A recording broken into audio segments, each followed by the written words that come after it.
desterrados a las lejanas islas del Pacífico figuraban, entre otros, Juan Egaña, José Antonio de Rojas, Francisco de la Lastra, Juan Enrique Rosales, Ignacio de la Carrera, Mateo Arnoldo Hebel, el que había entregado su imprenta para la Aurora de Chile, y el futuro presidente de Chile, Agustín Eizaguirre, entre otros. Vicente Sambruno había sido el motor intelectual de la matanza de patriotas en la cárcel de Santiago, y ahora asumía sin contrapesos su enorme influencia en el nuevo gobernador, Casimiro Marcó del Pont. Don Francisco Casimiro Marcó del Pont no contaba aún los 45 años y ya era mariscal de campo. A pocos días de asumir el mando, creaba el Tribunal de Vigilancia y Seguridad Pública, presidido ni más ni menos que por el temido capitán Vicente Sambruno. Como una manera de demostrar la fuerza de la Reconquista, ordenó la construcción de los fuertes del Cerro Santa Lucía. Levantó nuevamente la horca en la Plaza de Armas y proclamó la pena de muerte por cualquier conato de oposición. Al otro lado de los Andes, el general José de San Martín echaba a andar un vasto plan de liberación de Chile, y desde allí hacia el propio virreinato del Perú. San Martín era poseedor de una fuerte personalidad, alto, de mirada penetrante y con un absoluto control de la inteligencia y la voluntad. Formado en España en las campañas contra Napoleón Bonaparte, había conocido las logias masónicas y se había integrado a la logia lautarina, fundada en Londres por el gran venezolano Francisco de Miranda. Al llegar a Buenos Aires, San Martín forma a su vez una logia lautarina. Había llegado a Mendoza cumpliendo un plan que él se había trazado desde mucho antes de la derrota chilena en Rancagua. Comprendía que las campañas realizadas hasta ahora a través del Alto Perú contra el virrey habían fracasado, pero a la vez servían de barrera para el avance realista hacia Buenos Aires. Estaba convencido que con un pequeño ejército que saliera de Mendoza hasta Chile, podría llegar al Perú en forma más fácil a través del Pacífico. San Martín había asumido el gobierno de la provincia de Cuyo, una provincia segregada del territorio chileno incorporada al nuevo virreinato de La Plata en 1778, y se encontraba San Martín precisamente organizando su ejército cuando se produce la derrota de Rancagua. De inmediato manda gran apoyo de mulas y alimentos para socorrer a los fugitivos, y entre ellos encuentra en Bernardo O'Higgins un leal colaborador tanto en las campañas militares como en la administración de la provincia. Ahora había que reponer fuerzas para iniciar la liberación de Chile. Entre las figuras de los chilenos que han llegado hasta Mendoza hay varios que llaman la atención de San Martín. Uno de ellos, José Ignacio Centeno, con una capacidad de organización impresionante. San Martín lo llama a su lado y lo convierte en su secretario. Otro personaje también importante en esos momentos es un abogado que había sido secretario de Estado en tiempos de José Miguel Carrera. Nos referimos a Manuel Rodríguez Erdoiza, quien en esos momentos empieza a convertirse en una leyenda. La figura de Manuel Rodríguez va a destacar con luz propia durante todo este periodo de la reconquista de la organización del Ejército de los Andes. Descubiertas sus grandes capacidades por San Martín, inmediatamente lo convierte en espía y va a atravesar la cordillera una y otra vez para mantener absolutamente informado al general San Martín sobre todo lo que está ocurriendo en Chile. Sus aventuras, anécdotas increíbles, sus disfraces para arrancar o engañar a los talaveras y la audacia de haber organizado las guerrillas que desarticularon la resistencia militar realista son parte de esa leyenda.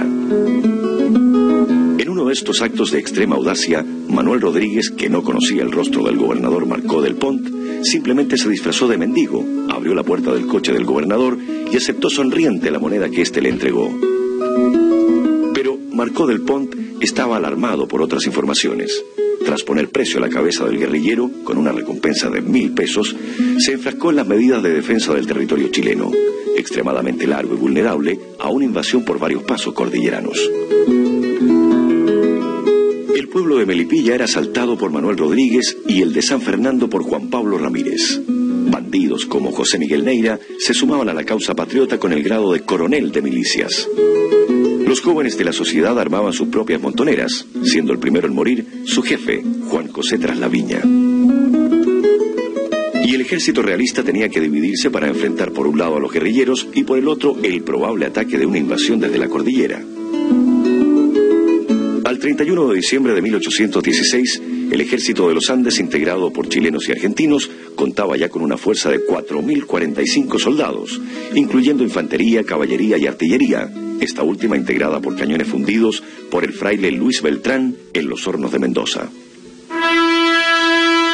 Ya estaba todo listo, tropas disciplinadas y bien instruidas y uniformadas, un gigantesco operativo logístico para mantener alimentada la expedición durante el cruce, un análisis palmo a palmo de cerros, montañas y quebradas para el avance y las más precisas instrucciones para la campaña, y la administración de Chile una vez que éste recuperara su libertad. En una nota reservadísima del 17 de enero de 1817, el gobierno de Buenos Aires autorizaba a San Martín para nombrar al brigadier don Bernardo Higgins en clase de presidente o director provisional de Chile.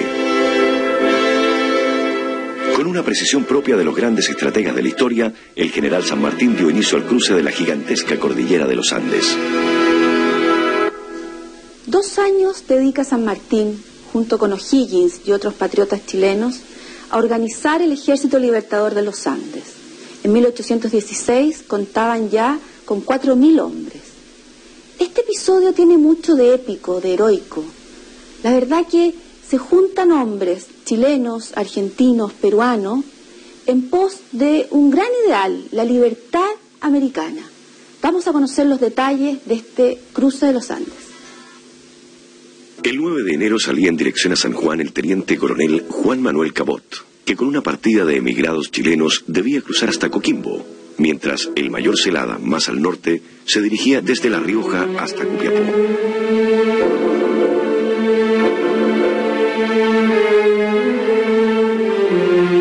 El día 14 de enero salía hacia el sur Ramón Freire para cruzar hacia Talca, y el 18 de enero partía hacia Uspallata el coronel Juan Gregorio Las Heras, al frente de una división de las 3 armas y 800 soldados.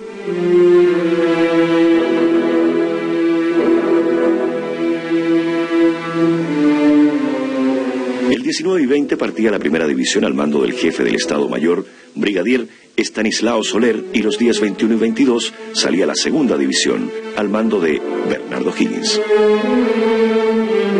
Soler y O'Higgins avanzaron hacia el norte por la altiplanicie hasta llegar al río de los Patos, en territorio argentino, de ahí un poco hacia el sur para alcanzar la máxima altura, 3.650 metros, sin producirse los temibles efectos de la puna que tanto se temía.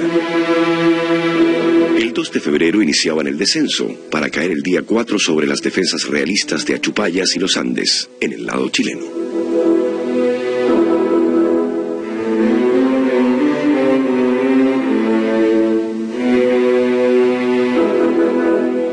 Una junta militar llamada de urgencia por Marcó del Pont, el día 8 resolvió establecer las defensas en el río Maule, uniendo las tropas de la capital y de Concepción, pero al día siguiente el gobernador cambió el plan, señalando la cuesta de Chacabuco como punto de resistencia, mientras avanzaban los refuerzos desde Rancagua, San Fernando, Curicó y Talca. Cuando en la mañana del 12 de febrero de 1817 los comandantes españoles trataban de alcanzar la cumbre de Chacabuco, ya las tropas del Ejército Libertador ocupaban el sector.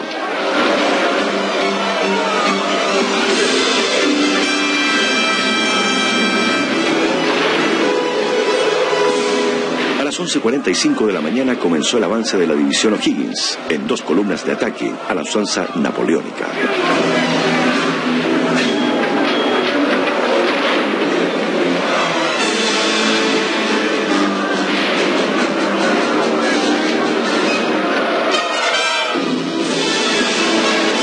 A la terrible batalla se sumó poco después de la 1 de la tarde la división de Estanislao Soler.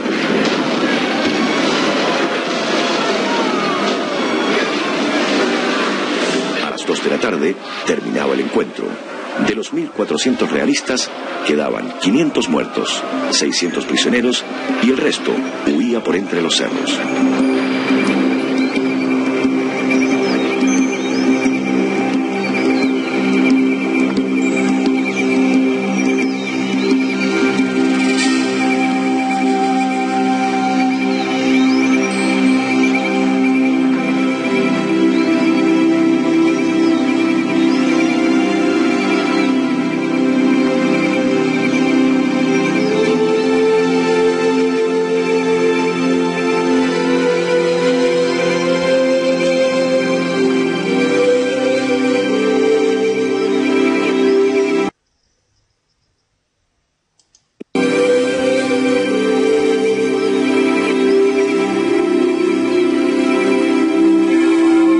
Las tropas realistas derrotadas llegaron hasta Valparaíso para tomar un barco en dirección a Lima.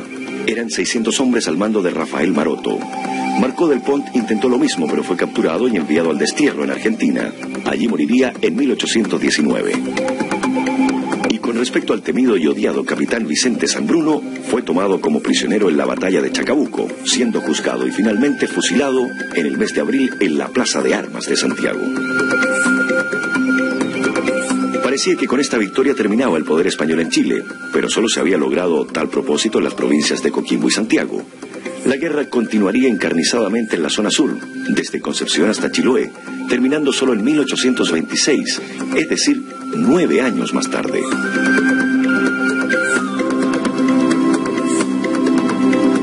Los nombres de San Martín, O'Higgins y Manuel Rodríguez eran coreados por todo el pueblo, e incluso por la misma aristocracia santiaguina.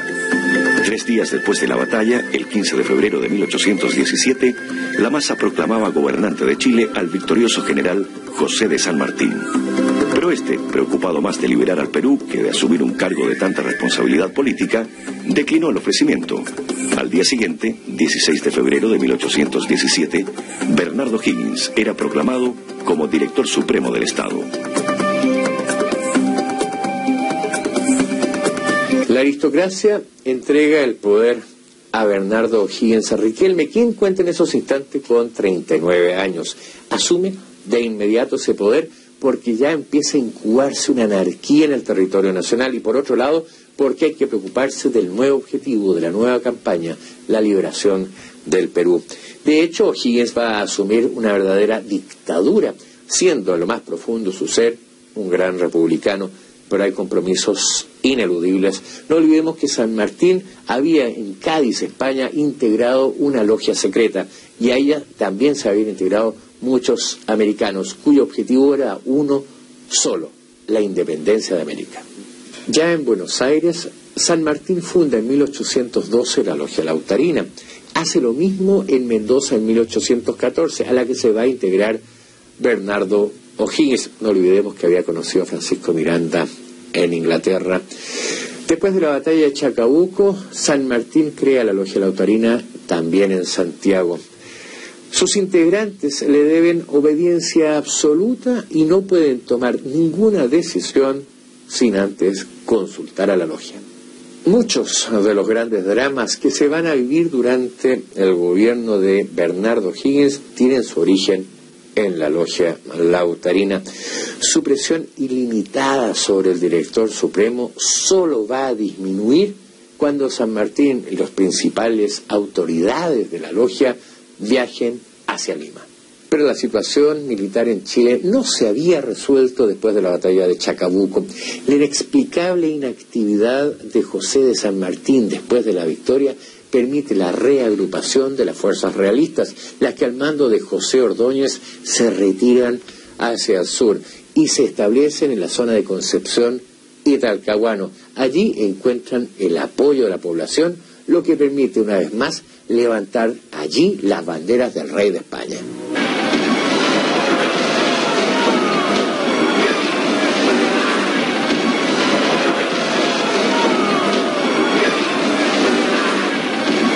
Resumamos los temas que hemos estudiado en el programa de hoy.